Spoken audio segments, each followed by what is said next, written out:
حضور صلی اللہ علیہ وآلہ وسلم کو خواب میں دیکھنا۔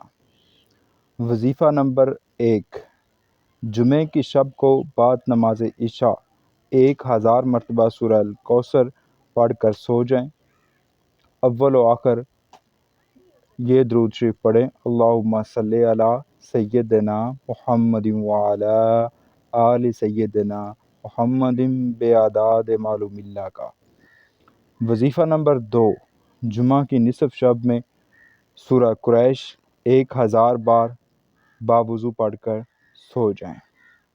اور وظیفہ نمبر 3، کسی پرچہ پر محمد الرسول اللہ احمد الرسول اللہ بعد از نماز جمعہ 35 بار لکھیں اور روزانہ طلوع آفتاب کے وقت درود شریف پڑھتے ہوئے اس پرچے کو دیکھتے رہیں، کثرت سے دیدار نصیب ہوگا۔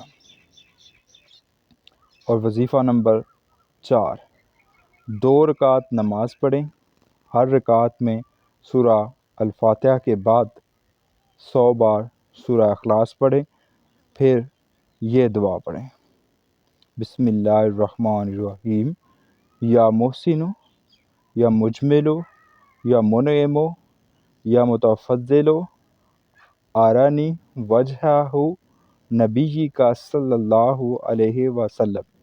ترجمہ اس کا ہے: اے محسن، اے انعام و اکرام کرنے والے، مجھے اپنے نبی صلی اللہ علیہ وآلہ وسلم کا روح انور خواب میں دکھا دے۔ جی، یہ چند وظائف ہیں جو میں نے آپ کو بتائے ہیں، اور آخر میں یہ دعا پڑھیے گا۔ انشاءاللہ تعالی العزیز اللہ پاک آپ کو زیارت حضرت محمد مصطفیٰ صلی اللہ علیہ وآلہ وسلم عطا کرے گا۔